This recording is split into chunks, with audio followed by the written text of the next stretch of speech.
Ce ai tu și n-are altul, ne o faci pe interesantul. Scuze, băiatul, azi nu răspunde. Abonat.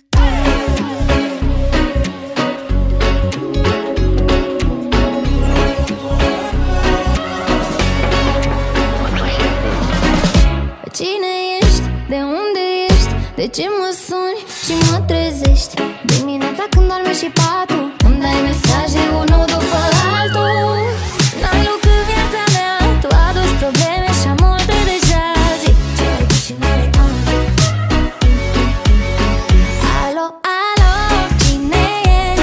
Ți-era dor de vocea mea, nici nu-mi știi numele, dar mă vrei în viața ta. Alo, alo, cine e? Ți-era dor de vocea mea, tu vrei să-mi furi nopțile.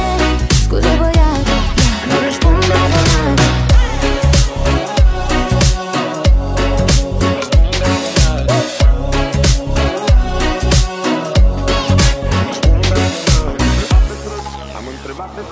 Am întrebat pe străzi tot cartierul, fiecare om, până să am numărul ei de telefon.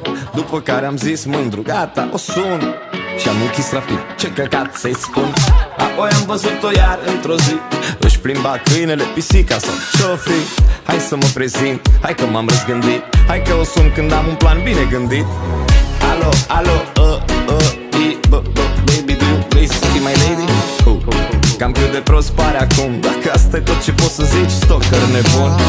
Totuși poate încă n-a închis. Ce voiam să zic de când ți-am dat follow?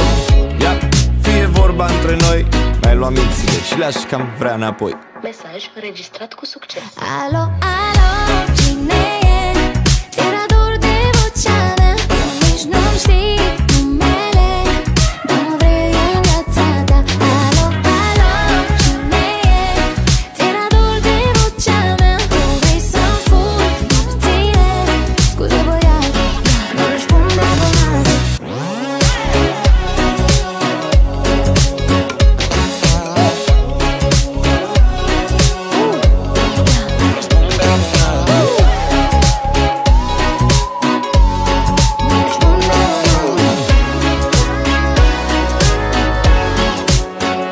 Alo, alo, cine e? Ți-era dor de vocea mea, tu nici nu-mi știi numele, dar mă vrei în viața ta. Alo, alo, cine e? Ți-era dor de vocea mea, tu vrei să-mi furi nopțile. Scuze, băiatul, nu răspunde abonatul.